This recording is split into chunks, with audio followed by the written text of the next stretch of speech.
Obrigada.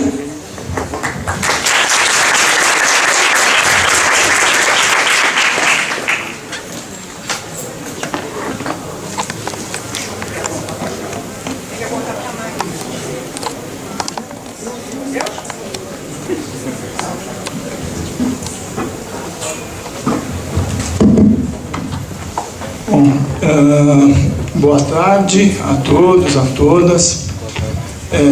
É um prazer enorme, eu falo isso não por uma medida protocolar, né, pelo fato de ter vindo aqui para Brasília, num bate-volta rápido, né, eu gostaria de ficar um pouco mais aqui, eu gosto muito de Belo Horizonte. Passei uma boa parte da minha vida de jovem vindo muito aqui para BH, mas eu queria, em primeiro lugar, dizer da minha satisfação de estar aqui com vocês. Eu queria agradecer bastante o convite, em primeiro ao professor Felipe, né, que fez o primeiro contato, depois o pessoal do sindicato, né, do Sindicefet, pelo convite, porque para mim realmente é uma obrigação, de alguma maneira, e um prazer, essa tarefa, né, quer dizer, de percorrer o país, me comunicar, quer dizer, com plateias o mais diversas e amplas possíveis para discutir assuntos que eu, como economista, né, quer dizer, são assuntos às vezes chatos, às vezes áridos, e o que eu faço um pouco da minha militância, da minha vida profissional, é o que eu chamo de decifrar o economês, né? Quer dizer, eu estou vendo aqui na plateia que talvez até a maioria de vocês ainda não sejam nem estudantes que já estão na graduação, quer dizer, são estudantes ainda do ensino técnico. Então, por favor, vocês, junto também com os técnicos, com os professores que estão presentes, mas se tiver alguma dúvida, se eu não estiver sendo muito claro, ou se eu estiver falando numa linguagem, num raciocínio mais complexo, por favor, vocês não hesitem de levantar a mão, de apresentar a sua dúvida, mas de qualquer maneira, no final, a gente vai ter um espaço, né, para a gente fazer um debate, dúvidas, questões, mais aí realmente do conteúdo da palestra, tá certo? Isso aqui também me emociona pessoalmente, porque há muito tempo atrás, antes da maioria de vocês inclusive ter nascido, eu comecei a fazer política, né, na época da ditadura, justamente quando eu entrei no antigo colegial, que a gente chamava, né, que é o ensino médio hoje em dia, e fiz parte da diretoria do Grêmio. A gente desenvolvia uma luta muito pesada, né, quer dizer, uma das primeiras atividades que a gente fazia era o direito a ter um jornal, né, porque era proibido o jornal. No ano seguinte, era 1975, foi assassinado do Vladimir Herzog em São Paulo, a gente fez greve, foi toda a escola para ir Praça da Sé, lá em São Paulo, na igreja onde estava tendo o velório do corpo, aquela coisa toda, e toda a minha vida foi em cima disso. Depois entrei na universidade, fui do Grêmio, da faculdade, do Diretório Central do DCE, da União Estadual de Estudantes, da UNE, depois do sindicato, né? Quer dizer, então eu acho que realmente esse momento que a gente está vivendo, né, e o movimento que os estudantes secundaristas, os estudantes universitários começam a dar ao país como exemplo, né, de resistência contra medidas consideradas impopulares, equivocadas, é muito importante, entendeu? Quer dizer, eu acho que tem muita gente que está subestimando a capacidade de luta de vocês, né? E eu tenho certeza que esse movimento vai dar uma resposta que o país está precisando, entendeu? Tá, de alguma maneira está amorfo, está latente, mas como a gente vai ver, eu espero, né, ser claro na palestra, os passos que vêm por aí, eles não são muito agradáveis, tá certo? Então, sem mais delongas, vamos tentar passar. Eu vou ficar de costas aqui, eu quero saber se esse negócio gira. Bom, então vamos lá. Primeiro, uma correção, né? Quer dizer, quando o convite me foi feito, ainda a medida era chamada de PEC 241, né? PEC é a sigla, né, para um projeto que, quando transita no Poder Legislativo, se chama Proposta de Emenda à Constituição, por isso PEC, né? PEC. Na Câmara dos Deputados, então, geralmente elas tramitam começando na Câmara ou começando no Senado, a gente vai ver. Então ela começou na Câmara, ela tinha o número 241, foi aprovada, agora foi para o Senado, só tem muita gente ainda um pouco confusa, porque ela mudou de número. Então a minha palestra não deveria ser PEC 241, mas eu esqueci de corrigir ontem à noite, então é PEC 55, porque é a mesma medida, ela não mudou em nada, mas como ela deu entrada na outra casa, como se diz, do Poder Legislativo, ela ganhou uma outra numeração. Então vamos lá. Para a gente entender um pouco o contexto de toda essa discussão. Quer dizer, então, como eu estava dizendo, é uma proposta de emenda à Constituição. E exatamente por ser uma proposta de emenda à Constituição, quer dizer, é uma mudança mais drástica, uma mudança mais profunda na regra legal, na regra institucional do país. A própria Constituição, né, que foi aprovada em 1988, ela prevê regras especiais para sua alteração. Tá certo? Quer dizer, não é como um projeto de lei ordinária que você vota com maioria simples na Câmara, depois ratifica ou não no Senado, está aprovado, ou uma medida que é um pouco mais difícil de ser aprovada, que é chamada lei complementar, que é uma lei um pouco qualificada, né? E aí você precisa da maioria absoluta, né? Então, tanto na Câmara quanto no Senado. No caso da PEC, não, você precisa de 60% de aprovação, são 3/5, né? Porque a ideia é que, se é para mudar uma coisa tão estruturada como a Constituição, não pode ser simplesmente uma determinada conjuntura, um determinado momento em que você muda o texto constitucional. Então você precisa ter 2 votações, em cada uma delas você ter 60% dos votos, no caso da Câmara, 3/5 dos deputados, depois ela muda de casa, vai para o Senado, o mesmo processo, você tem que ter 2 votações, com 3/5 dos senadores apoiando a medida, 60% da casa. Então, o que aconteceu? Quer dizer, a gente está numa situação em que a Câmara já cumpriu com a sua missão, quer dizer, ela foi aprovada em 2 votações na Câmara dos Deputados. Vocês devem ter acompanhado um pouco isso pela imprensa, quer dizer, o requisito mínimo era de 305 votos, que corresponde aos 60% dos 513 deputados. E o governo conseguiu mais do que isso, quer dizer, ele conseguiu 366 votos, na primeira votação, 359 na segunda, então, do ponto de vista da Câmara, isso já está sacramentado. Agora, toda a esperança das pessoas que têm uma visão crítica da matéria é que você tenha, eventualmente, uma alteração no processo do Senado. O que o governo pretende é acelerar esse processo de votação e tentar concluir, inclusive, a segunda votação ainda esse ano. É uma coisa mais simbólica para já entrar em 2017, vamos dizer assim, com um sinal de força. E o mais irônico, né, se não fosse trágico, é que eles estão já antecipando a segunda votação, que seria a votação, entre aspas, definitiva, para o dia 13 de dezembro. E que é uma data muito triste na história brasileira, a data em que foi aprovado, na época da ditadura, em 1968, o AI-5, né, que foi, assim, a entrada na noite do terror, né, quer dizer, em que você teve cassação de deputados, liberdade para a polícia prender, fim de habeas corpus, enfim, um conjunto de maldades, né? Quer dizer, e o governo resolveu que vai ser nessa data fatídica que eles pretendem fazer a segunda votação dessa PEC agora, a PEC 55 também. Bom, então vamos lá para a nossa avaliação. Um segundo ponto que eu acho que é importante também, antes de entrar na matéria propriamente dita, eu queria que vocês, tanto a galera do Grêmio, quanto o sindicato e as pessoas individualmente, atinassem que essa matéria está sob consulta pública na página do Senado Federal. Então, todo mundo pode, né, e a meu ver deve, né, entrar na página, e é muito simples, você dá o seu e-mail e você vota se você é contra ou a favor a medida. Antes de sair hoje de manhã de Brasília, eu dei uma olhada, a gente está ganhando de lavada, tem 300 mil a 15 mil, algumas das coisas assim, de manifestação pública contra. As pessoas me perguntam, mas você acha... É óbvio, quer dizer, não é isso que vai mudar o voto de um senador.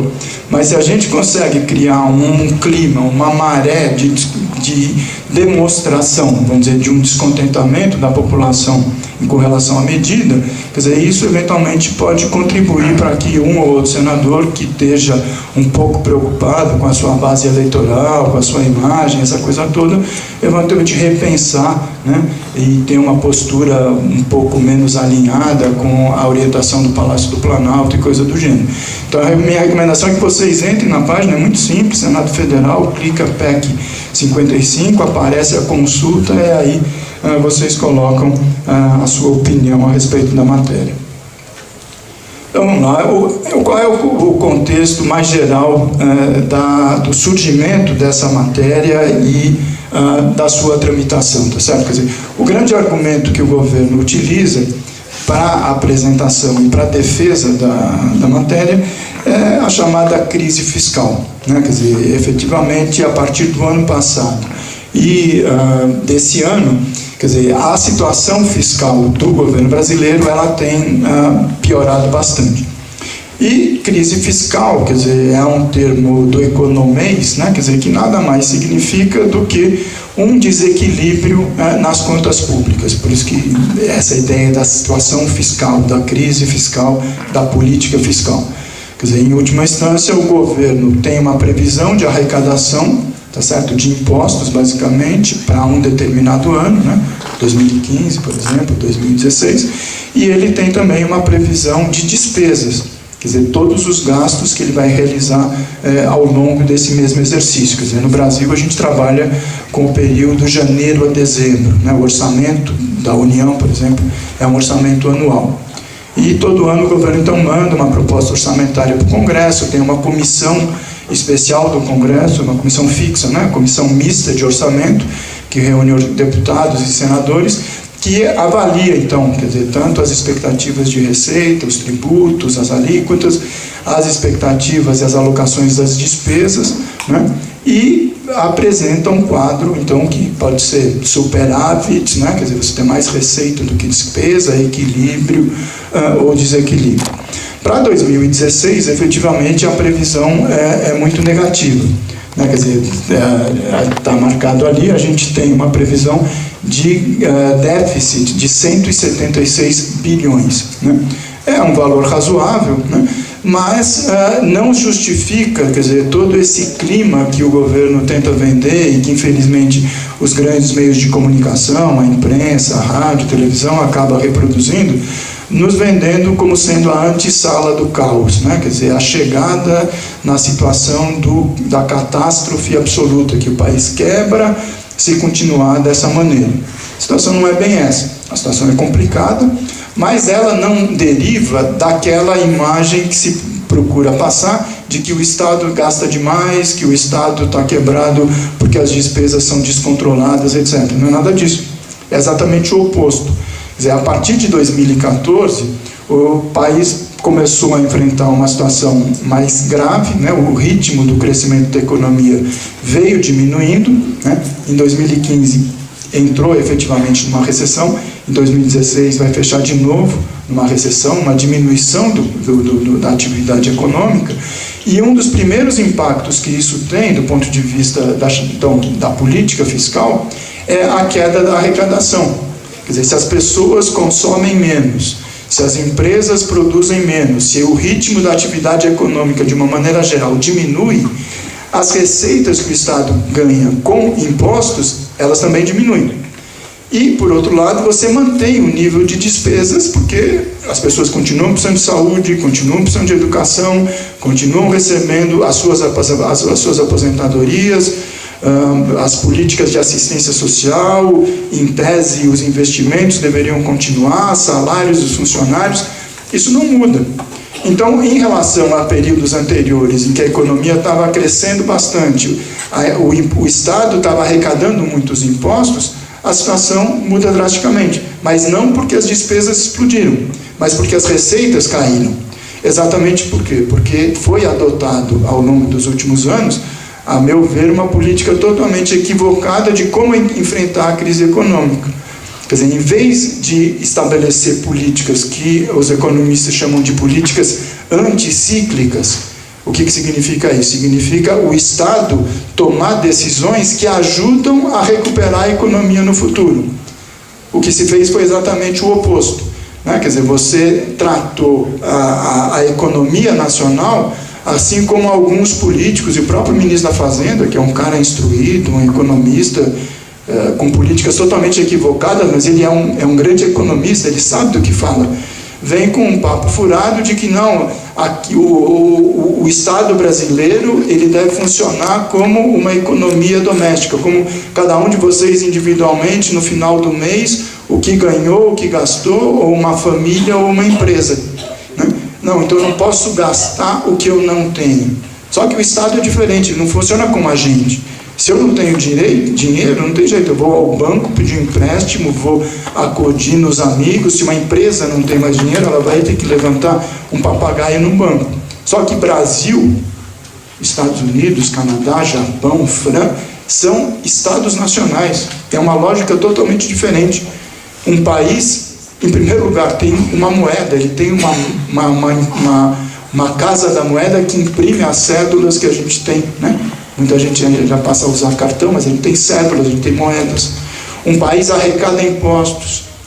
Um país pode lançar títulos da dívida pública, se ele quiser, para arrecadar recursos da sociedade.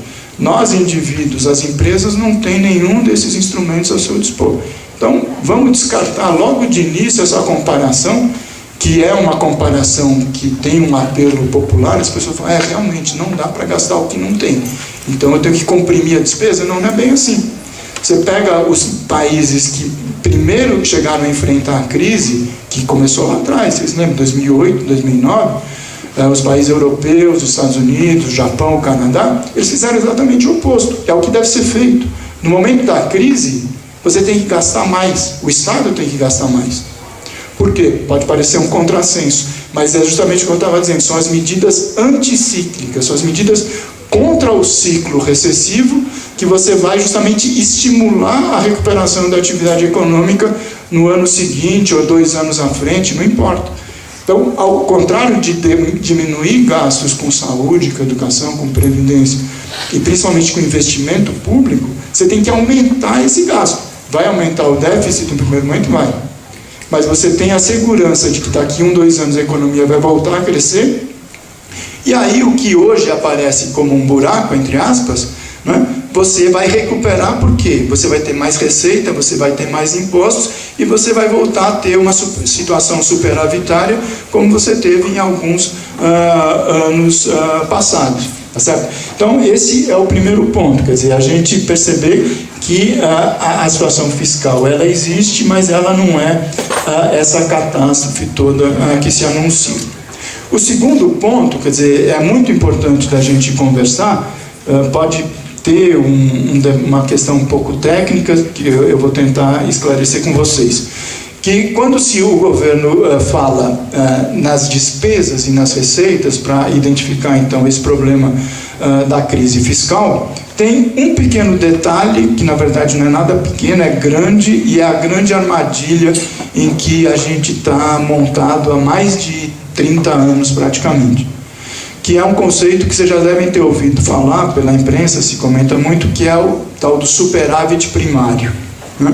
Quer dizer, todo esse esforço que está sendo feito é o quê? É o discurso de que o Brasil precisa gerar superávit primário para apresentar o que seria uma conduta responsável, séria, na política fiscal, e assim ganhar a credibilidade do mercado, etc. E aí você teria, então, automaticamente a saída da situação de crise econômica e a recuperação das atividades ali na frente.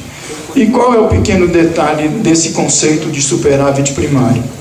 Ele foi criado na década de 80, principalmente, quando a maioria dos países do terceiro mundo estavam com problemas sérios nas suas dívidas externas. As dívidas dos países, na época, eram basicamente dívida externa. Nossa dívida pública hoje, a gente vai falar um pouco sobre isso, não é em dólar, é uma dívida interna.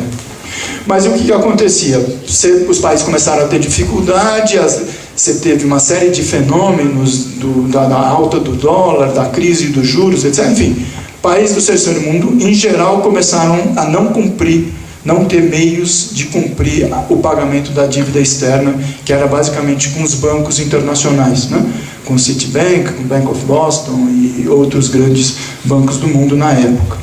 E aí o que aconteceu? Você passou a ter a entrada de um organismo que não estava tão presente, que é o nosso conhecido Fundo Monetário Internacional, o FMI. O FMI vinha e dizia: Brasil, você deve alguns bilhões, vai vencer na semana que vem, tá bom, não tem dinheiro? Eu, FMI, te antecipo esse dinheiro em dólar para você pagar os bancos. Na verdade, não era a favor ao Brasil, era a favor aos bancos, né? A dívida seria paga. E a contrapartida é que era o elemento mais dramático para esses governos desses países do terceiro mundo. Não foi só na América Latina, não. Na Ásia, na África, isso se espalhou pelo mundo inteiro. Era o quê? Eram medidas de ajuste econômico nesses países, promovendo então aquilo que lá na frente passou a ser conhecido como neoliberalismo, como consenso de Washington, quer dizer, medidas voltadas a cada vez mais reduzir o papel do Estado na economia e crescer o espaço do setor privado na economia. E, junto com isso, vinha esse conceito de superávit primário, que na época era uma grande novidade. E era o quê? Tá bom, vocês, países do terceiro mundo, têm que promover um ajuste fiscal sério nas suas economias para gerar recursos para pagar essa dívida que agora eu paguei para os bancos, mas vocês vão me dever a mim, Fundo Monetário, Banco Mundial ou outros bancos no futuro, que eu estou renegociando a dívida para você hoje. E aí entra esse conceito. Você vai fazer todo o esforço na gestão fiscal, vai comprimir as despesas, vai tentar aumentar a receita, mas tem um pequeno detalhe: as despesas financeiras não entram nesse cálculo. Ou seja, eu faço todo o esforço para reduzir despesa com educação, despesa com saúde, despesa com infraestrutura, despesa com previdência social, mas eu não mexo nunca para reduzir as despesas financeiras, que são basicamente as despesas para pagamento de juros daquela dívida justamente. Então, essa despesa pode crescer o quanto quiser, mas previdência, saúde e educação, não. Essa que é a armadilha, como eu chamo, de superávit primário. Então, quando a PEC está discutindo, não, o Brasil gasta demais, não. O principal elemento de despesa pública não entra na contabilidade, que é o que o país paga por ano com pagamento de juros. Essa pode crescer o quanto quiser, não vai ser objeto de congelamento, não vai ser objeto de redução, tá certo? Então, esse é um primeiro aspecto importante, como eu digo, a manutenção da lógica do superávit primário.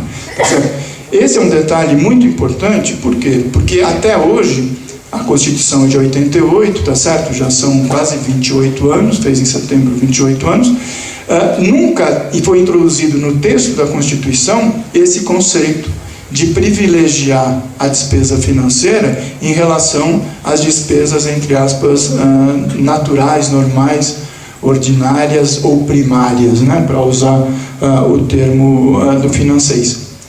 A primeira vez que ela aparece foi em 2000, quando uma lei complementar, justamente aquilo que eu estava falando para vocês, uma lei especial, uma lei que exige uma votação maior, foi chamada Lei de Responsabilidade Fiscal, que foi votada na época do Fernando Henrique. Aí ela introduziu. E na Lei de Responsabilidade Fiscal você tem justamente esse conceito do superávit primário.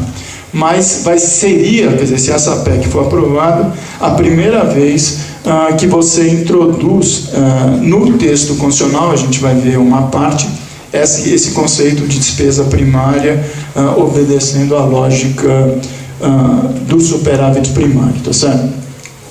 Bom, então, como eu estava dizendo, quer dizer, essa lógica do que eu chamo do financismo, né, quer dizer, que tudo se subordina ao interesse financeiro propriamente dito, quer dizer, então você diz, não, é um absurdo o que se gasta com aposentadorias e pensões, é um absurdo o desperdício de dinheiro com a saúde, é um absurdo o desperdício de dinheiro com a educação. É esse o que o discurso conservador, né, se faz reproduzir pelos meios de comunicação. Mas vocês não veem em nenhum desses jornais, ou nenhum desses comentaristas, entre aspas, especialistas do sistema financeiro, alguém dizer o absurdo que se gasta com a despesa financeira, o absurdo que se compromete do orçamento da União para pagar juros. isso não é considerado um absurdo.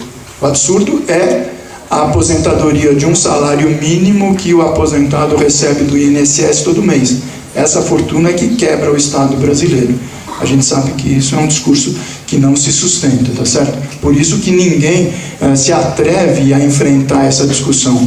Eu digo, quer discutir contenção de despesa num momento de crise? Vamos discutir contenção de despesa. Então eu vou começar pela conta que mais gasta, tá certo? Essa que seria a lógica. Qual é a conta que mais gasta? Juros. O que a PEC de 55 fala sobre redução de gastos com juros? Não tem uma palavra, não tem nenhum ponto final. Ela ignora. Por quê? Porque a lógica é a lógica do superávit primário e da despesa primária e não da despesa global. Bom, isso evolui, tá certo? Quer dizer, porque não é muito fácil você convencer pessoas a respeito de falácias, de mentiras e de medidas que são inicialmente vistas como impopulares, tá certo? Então, o que começa a se construir, vocês já devem ter visto, é um discurso de que, além da catástrofe iminente, do caos, se descobre uma verdade, entre aspas. Não, infelizmente não tem como. Aquele contrato social que foi estabelecido na Constituição de 88, no momento em que o país estava superando a transição da ditadura para um regime democrático, etc., aquele país era um sonho e hoje em dia ele não cabe mais no nosso orçamento. Não dá mais. Infelizmente, o sonho de dar educação, saúde, previdência como direitos universais para todo mundo é impossível. E a partir disso, então, é que se justifica todas essas medidas do título da palestra que eu fui convidado a fazer com vocês, o desmonte do Estado. Né? Só que, na verdade, essa é uma construção carregada de uma visão ideológica de mundo, quer dizer, ela não se sustenta nos fatos. É uma verdade construída por alguém que acha que o Estado não deve mais continuar oferecendo esse serviço. E que a prioridade do gasto público, por exemplo, agora, tem que ser basicamente assegurar, entre aspas, os contratos. Ou seja, assegurar o pagamento de juros. Quer dizer, o contrato social de que todo mundo tem direito à saúde, o contrato social de que todo mundo tem direito à educação, o contrato social de que a previdência pública, o INSS, são direitos de cidadania da população brasileira, esses contratos podem ser rompidos, isso ninguém se importa. Agora, o contrato de pagamento de juros da dívida pública, não, esse é intocável. Porque se a gente mexe na estrutura do mercado financeiro, aí o país perde credibilidade. Retirar direitos sociais, não, isso é muito simples, a gente tira de tranquilidade, porque a gente não vai afetar ninguém que contribua efetivamente para a questão econômica, etc. Tá certo? Bom, e aí o que tem, quer dizer, do meu ponto de vista, é que a PEC 55, vocês viram que ali eu já corrigi, né? Ela não vem sozinha, tá certo? Quer dizer, eu avalio que ela é uma medida de avaliação de forças, tá certo? Que o governo está estabelecendo para promover um conjunto de outras medidas que já estão na lista. Acho que a gente vou falar um pouco sobre isso depois, mas você tem na fila a reforma da Previdência, reforma da legislação trabalhista, privatização do que existe ainda de empresas públicas, mudança radical no sistema de concessão pública e de licitações e transferência dessas atividades para o setor privado, enfim, um conjunto de medidas que são medidas de reforma estrutural na sociedade que estão se apresentando e já serão as próximas. O governo já avisou, vocês devem ter acompanhado. Ele queria de início apresentar logo agora a PEC 2455 e a reforma da Previdência. Foi alertado pela base parlamentar de que era muita medida impopular para chegar junto na pauta do Congresso e conseguiram convencer o núcleo duro do Palácio a deixar a reforma da Previdência para o ano que vem, porque realmente vai ser muita resistência e muita impopularidade, tá certo? Na medida. Mas, com certeza, quer dizer, ao aprovar, se conseguir aprovar, quer dizer, pode ser a abertura da porteira para um conjunto muito mais extenso e muito mais grave de maldades. Porque o que eu digo é o seguinte, quer dizer, não precisa fazer, mesmo na lógica conservadora, né, o que eles fizeram. Entende? Quer dizer, você está, mesmo na lógica conservadora, eu estou com problemas sérios na gestão fiscal, eu tenho um déficit de 176 bi para enfrentar em 16, eu vou ter um déficit previsto ainda de 60, 70 para enfrentar em 17. Bom, mesmo na lógica conservadora, tem um instrumento chamado Lei de Diretrizes Orçamentárias, está na Constituição. Todo ano o governo, antes de mandar a lei do orçamento, porque o orçamento é uma lei também, ele manda uma lei que chama Lei de Diretrizes Orçamentárias, justamente que dá as regras gerais de como o orçamento vai ser feito. E para 17, a LDO, como a gente chama no jargão lá de Brasília, já foi feita. E todas as maldades que estão previstas na PEC estão previstas na lei. Então, para fazer o ajuste em 17, não precisa dessa PEC que dá um horizonte de 20 anos.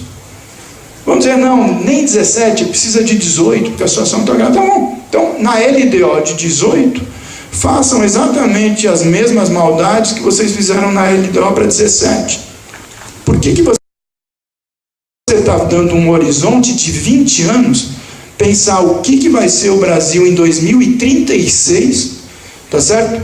Se você tem outros instrumentos para fazer isso, quer dizer, é para marcar uma posição de força perante os setores interessados nesse tipo de política, basicamente o sistema financeiro nacional e internacional, para dizer, olha, não, nós chegamos, né, nós tiramos o governo legitimamente eleito, etc., e vamos fazer o dever de casa, o jogo sujo. Né? E aí a gente engessa esse país por 20 anos. Porque vocês já devem ter visto, o presidente Temer foi para a televisão falando, não, mas não se preocupe, daqui a 3, 4 anos, se quiser, muda. É tão fácil mudar a Constituição, né? A gente está vendo a dificuldade que eles têm. Se daqui a 3, 4 anos muda, por que já dá um horizonte prévio de 20 anos? Ou também os que defendem a medida no Congresso, nessa situação meio de defensiva inexplicável, não, mas a própria PEC prevê uma cláusula de revisão em 10 anos. É verdade. Então não faça uma PEC de 20, faça uma PEC de 10, e daqui a 10 anos o Brasil senta, discute, avalia, foi boa a experiência, não foi? Não precisa isso.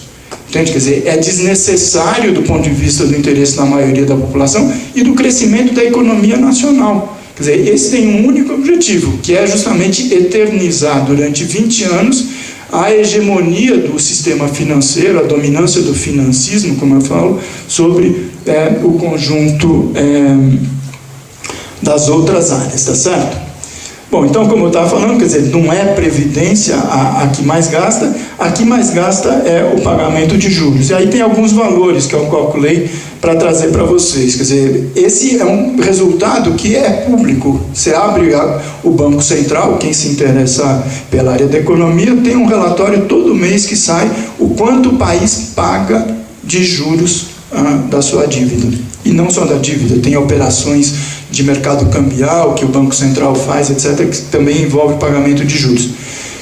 Isso é calculado no período de 12 meses, já chegou a ser 540 bilhões de reais. É muito dinheiro. Corresponde a 9% do nosso PIB é pago para pagar juros da dívida. Agora, se você pegar o acumulado dos últimos 12 meses, está por volta de 390 bilhões, mas mesmo assim é muito dinheiro. Entende? E é muito dinheiro gasto, vamos dizer assim, de uma maneira muito desigual. Porque você imagina, não, a Previdência também gasta centenas de bilhões, é verdade. Mas quem recebe os benefícios do INSS? São 36 milhões de famílias que recebem, assim, mais de 70% dos casos, benefícios de até 2 salários mínimos. Então tem um caráter de justiça social, de distribuição de renda, que é exatamente o oposto das pessoas que se beneficiam do pagamento das pessoas e das empresas, dos grupos que se beneficiam desses 540 bilhões a título de juros, que é o top do top da pirâmide social, é os 1% mais ricos que se apropriam desse recurso. Então, por aí já tem uma medida de desigualdade social muito grave. O segundo, ainda pela lógica do financismo, né, pela lógica do equilíbrio fiscal. A gente tem uma estrutura de tributação, que a gente chama dos impostos no país, que é muito perversa. Quer dizer, o economês diz que o nosso sistema tributário é regressivo. O que significa isso? Por oposição a um sistema tributário progressivo. Na prática concreta, o quê? Que as pessoas que ganham menos pagam muito mais impostos do que as pessoas ou das empresas que ganham muito. E isso é um sistema muito perverso. Então, se você pega, por exemplo, uma pessoa que recebe um salário mínimo, ela deixa, ao final de um mês, por volta de 50% da renda que ela recebe na forma de impostos. Não que isso seja negativo, mas essa é a nossa realidade. Então, vai comprar um litro de leite, paga imposto. Usa o celular, paga imposto. Usa ônibus, paga imposto. Abre a torneira de casa para tomar um banho, paga imposto. Quer dizer, tudo o que se consome tem imposto. Imposto federal, imposto estadual e imposto municipal.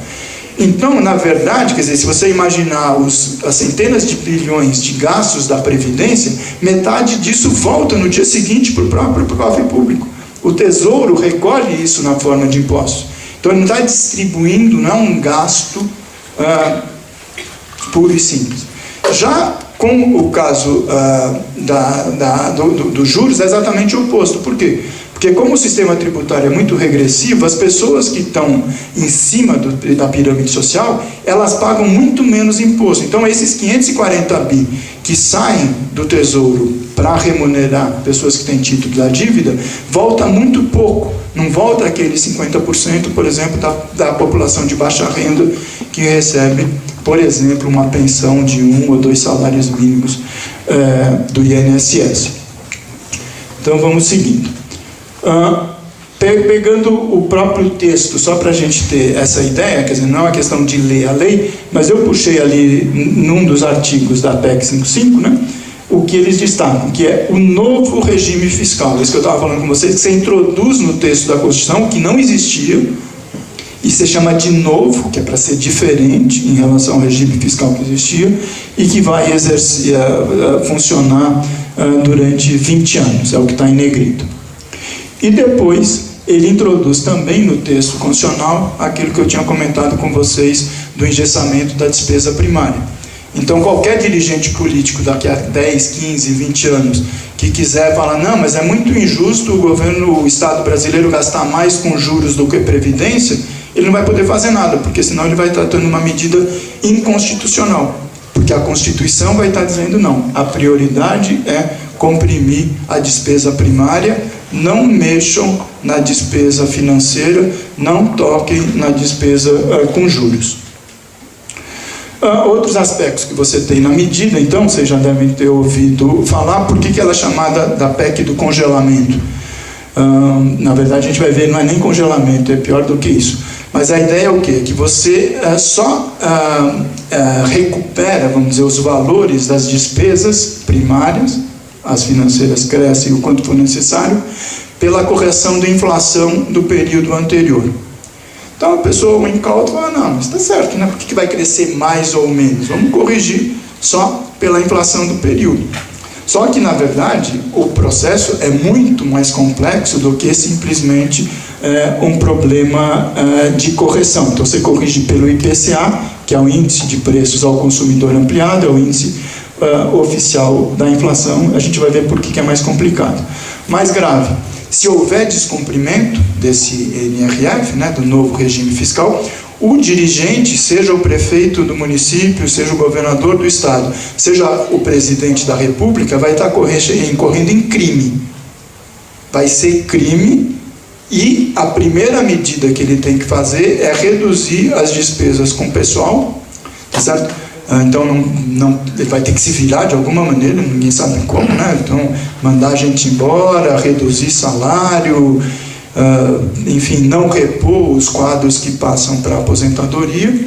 E por outro lado, uma medida que você pode dizer, entre aspas, sensata, que é não pode dar mais desonerações e isenções tributárias. Isso a gente vai falar, tá certo? Também. Bom, então, essa nova, o slide perguntando, quer dizer, então, por que ela é pior do que o congelamento?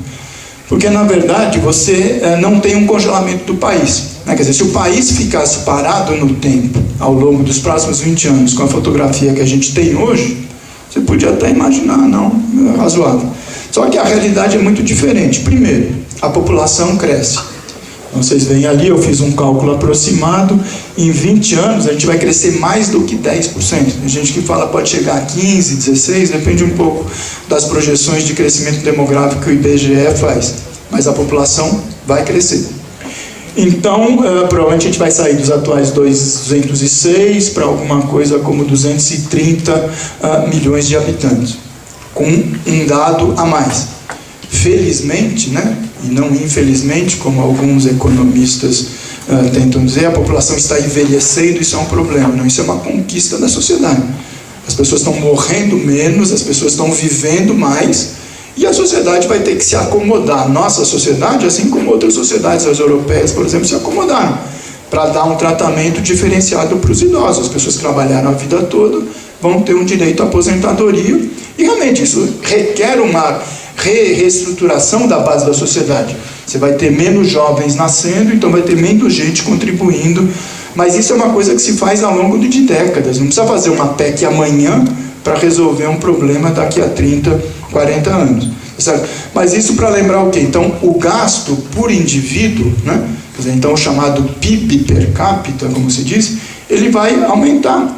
Quer dizer, as pessoas vão ter mais pessoas precisando de gastos em saúde, porque a população cresceu, vai ter mais pessoas precisando de gasto de previdência, porque vai ter mais gente aposentada proporcionalmente na sociedade. Então é uma estrutura em que você vai precisar mais gasto social, você vai precisar mais gasto com educação, mais gasto com assistência. Então, quando você congela, você não congela, você na prática diminui, tá certo? E um outro dado é o dado relativo ao crescimento da própria economia. Quer dizer, o Brasil não vai ficar em recessão durante 20 anos. Isso não existe. Né? Quer dizer, a recessão pode demorar mais ou menos para a gente sair, mas em algum momento ela vai voltar a crescer. E quando o PIB cresce, quando a economia cresce, isso significa o quê? Que o Estado vai voltar, como eu falei com vocês, vai ter mais recursos, vai ter mais receita, vai ter mais tributo, vai ter mais imposto. Só que ele vai estar proibido de gastar. Ele vai fazer caixa, mas não pode gastar com saúde, com educação e com previdência. Por quê? Porque a Constituição proíbe. Mas vai poder gastar tudo que tiver a mais com o quê? Com a despesa financeira.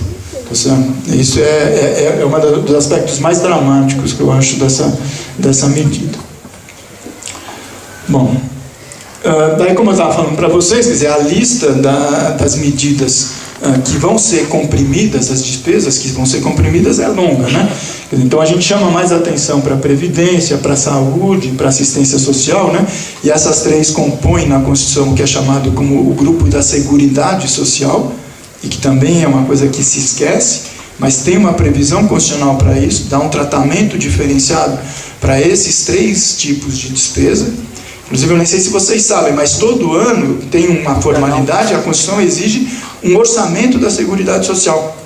Então, o Congresso, o governo elabora esse orçamento, o Congresso vota esse orçamento, ele está equilibradinho, mas é para inglês ver, porque as receitas não são cumpridas e, quer dizer, acaba dando um tratamento de segurança, de saúde, de assistência e de previdência de uma forma isolada. Mas a educação vai sofrer, vocês já estão sofrendo, ciência e tecnologia, aqui indiretamente também, esportes, agricultura, meio ambiente, enfim, todas essas áreas que não são as financeiras vão ter que se adequar e, muito provavelmente, vão sofrer essa redução ao longo dos 20 anos. Aí, então, aparecem algumas perguntas, né? Quer dizer, uma colega nossa, a professora da USP, a Laura Carvalho, lançou 10 questões sobre a PEC, né? Para ser um pouco mais didática, eu estou reproduzindo aqui. Então, a primeira, a PEC serve para estabilizar a dívida pública? Não, a gente já vai ver que exatamente o oposto, né? Quer dizer, o que aconteceu? O Brasil, por exemplo, nessa lógica perversa do superávit primário, né? Deixa eu então só fazer uma digressão aqui com vocês, que eu acho que é importante. Quiser pegar os últimos 13 anos, vamos dizer, de 2003 a 2015, as pessoas não têm ideia, mas o Brasil pagou a valores de hoje, ao longo desses 13 anos, o equivalente a 3 trilhões, quase meio PIB, a título de pagamento de juros da dívida. Quer dizer, vocês imaginam esses recursos muito melhor equilibrados com os gastos efetivamente de natureza social, mas não, foram 3 trilhões. E sempre foi o mesmo discurso que é esse que está embasando a PEC. Não, a gente precisa honrar o compromisso financeiro, porque senão o Brasil não é levado a sério, ele perde credibilidade, essa coisa toda. Então, ao mesmo tempo em que se transferiu 3 trilhões do orçamento para o sistema financeiro, a dívida pública, que supostamente teria que ter diminuído, porque esse é o argumento, né? Eu vou pagar juros para dever menos. Aconteceu o oposto, a dívida pública dobrou de tamanho. Ela saiu de 1, alguma coisa e está agora em 3 trilhões, o estoque total da dívida pública. Então, você está no pior dos mundos, né? Quer dizer, você comprime as despesas de natureza social para pagar o financeiro, e o que deveria reduzir ou estabilizar, pelo contrário, explode. Quer dizer, aí tem toda uma discussão sobre a política de taxa de juros, os prazos da dívida, etc. Mas é importante a gente desmistificar. Aquele item primeiro, a resposta é não.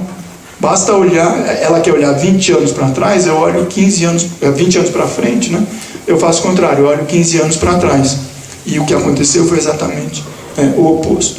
A PEC é necessária no combate à inflação? Quer dizer, está claro que não. Isso é o argumento mais tradicional, vamos dizer, dos economistas conservadores, que dizem que a base da nossa inflação é o problema fiscal. O Estado gastaria mais do que arrecada e isso provoca inflação. Na verdade, o Brasil tem inflação crônica elevada durante muito tempo, teve uma mudança importante realmente a partir do Plano Real, em 94, que a gente estava em situações de quase de hiperinflação, mas a PEC não tem nada a ver com isso. Quer dizer, os preços que estão na base do crescimento da inflação não tem nada a ver com a PEC. Ela garante a retomada da confiança do crescimento, a gente já viu que, muito provavelmente, ela vai acentuar o caráter da recessão, ela vai acentuar o caráter da austeridade. Tá certo? Quer dizer, a retomada do investimento, seja público, seja privado, é se as pessoas perceberem um horizonte positivo lá na frente. E isso requer o quê? Requer, ao contrário de redução de gasto, requer investimento, protagonismo do setor público à frente da economia. Ela não vai garantir melhor gestão, tá certo? E essa número 5, né, quer dizer, em algum momento o governo tentou vender a ideia de que não, que a PEC do congelamento viria para aumentar justamente gastos com saúde e educação, e isso não é verdade, tá certo? Ela obteve sucesso em outros países, exatamente o oposto, quer dizer, nenhum país, a gente está inventando a nossa jabuticaba mais uma vez, adotou uma política tão austera, tão recessiva quanto essa. E a primeira resposta é essa, mesmo nos países europeus, você pega o caso dramático da Grécia, da Espanha, mesmo de Portugal, eles tomaram medidas recessivas, de austeridade, etc., mas nunca no horizonte de 20 anos, vai reavaliando a cada momento, as chamadas portas de saída. Não que eu seja a favor, mas se há para fazer, né, faça com calma para não arrebentar o país como um todo. Aumenta a transparência, não tem razão para isso, protege os mais pobres, a gente viu o contrário. E essa coisa da corrupção também, quer dizer, não muda, o país continua sendo o mesmo, as instituições as mesmas, os ministérios, o Congresso, o Poder Judiciário, quer dizer, não é essa PEC que vai fazer qualquer mudança, é um processo cultural, político muito mais sério que vai resolver essa questão da corrupção. E o 10º, que é o mais importante, ela é a única alternativa, porque um dos argumentos é esse, infelizmente não tem mais nada para fazer. E não é verdade. Quer dizer, a saída é exatamente pelo oposto do que a PEC propõe. Não é uma coisa de negar a crise fiscal, como eu falei para vocês, existe um momento de crise, tem aspectos do gasto público no Brasil que tem que ser melhorado, é óbvio que tem, né? Não vai dizer que a saúde brasileira é a perfeição, a educação pública, vocês estão aqui, vocês sabem as dificuldades das universidades públicas, para não falar do ensino privado, tá certo? Mas isso não significa que você tenha que reduzir a despesa. Pelo contrário, você tem que melhorar o gasto público e aumentar aonde ele não for suficiente. Tá certo? Então, a saída que se pode dar, vamos dizer, para a crise fiscal, é como eu tinha falado com vocês, que você tem que mudar o sistema tributário. Então, aqueles setores da sociedade, porque o nosso regime é muito regressivo, que hoje não são atingidos pela tributação, que têm a sua cota à parte. Não, o país tem que fazer um esforço. Tá bom, o país tem que fazer um esforço, mas que país é esse? Quais os cidadãos e quais as parcelas da população brasileira que vão contribuir para esse esforço? Vamos lá, tá bom. Então, quem vive de rendimento do capital é totalmente desonerado, não paga imposto. Então, vamos fazer esse povo pagar imposto. Imposto sobre o patrimônio no Brasil não existe, quer dizer, em outros países, mesmo dos países capitalistas, né, você tem uma distribuição da tributação mais equilibrada, e quem ganha mais, contribui com mais. Então você tem medidas, né, para promover esse ajuste pela via do aumento da arrecadação e não simplesmente pela redução das despesas. Então é isso que a gente tinha falado, das medidas anticíclicas, a tributação, né, do patrimônio, do capital e das rendas mais elevadas, e esses últimos dois pontos que eu acho que é importante, quer dizer, o primeiro, as medidas da chamada desoneração e isenção. O que é isso? Quer dizer, o governo deu muitas benesses, né, para o setor privado, tá certo? Dizendo, olha, em tais e tais condições você não precisa pagar os impostos, como sendo uma ideia que em tese poderia ser positiva de estimular a atividade econômica lá na época da crise. Então se deu desoneração, por exemplo, da contribuição da Previdência na folha de pagamento das empresas. Isso caiu drasticamente a arrecadação da Previdência, de repente aparece um déficit. E o discurso é, não, a situação da Previdência é estruturalmente deficitária. Não, não é estruturalmente, é uma situação conjuntural, que você deu muita desoneração, o desemprego está pegando, quem contribui é quem está empregado, o sujeito está desempregado não contribui, então a receita do INSS cai, é natural, nesse momento. Não quer dizer que vai continuar eternamente sendo deficitário. Então isso precisa reduzir essas desonerações, porque você aumenta o tributo, a capacidade tributária sem criar novos impostos, e obviamente as medidas de combate à sonegação. Vocês já devem ter ouvido falar, teve uma medida que se criou aí, o sonegômetro, né, que algumas entidades criaram, para avaliar o quanto está sendo sonegado de imposto a cada instante, a cada dia, a cada minuto, em oposição ao impostômetro, né, que o pessoal dos empresários estavam criando, dizendo que o Brasil tem uma carga tributária muito elevada, etc. Então, atualmente, a avaliação é que você tem por volta de 600 bilhões, né, que anualmente são deixados de ser recolhidos. Na verdade, pode até ser muito mais. Vocês estão vendo uma medida que está sendo aprovada, quer dizer, o prazo venceu ontem, né, dia 31 de outubro, para repatriação de recursos que tinham sido enviados ilegalmente para o exterior, né? Esse dinheiro todo que o Cunha está envolvido e tal, mas é da ordem de bilhões e bilhões. O governo aprovou, né, deu um prazo, o dinheiro voltou. E o governo espera arrecadar só nessa medida 45 bilhões de imposto e de multa. Quer dizer, então tem muita medida a ser feita. Agora, são medidas que desagradam os poderosos, né? Então a opção tem sido até o momento o quê? Enfocar o ajuste sobre os mais pobres, sobre aqueles da base da nossa pirâmide social. Então, era isso. Eu espero que eu não tenha tomado muito tempo de vocês, quer dizer, eu sei que a matéria é um pouco complexa, mas eu espero que agora, na fase das perguntas e dos debates, a gente possa esclarecer. Mais uma vez, eu fico muito feliz de estar com vocês, de ver a casa cheia, e é importante o esclarecimento a respeito dessa matéria, porque pode ser chata, pode ser difícil, mas na hora que a gente compreender, vai ser muito mais fácil a gente trabalhar com esse assunto, tá? Muito obrigado de novo.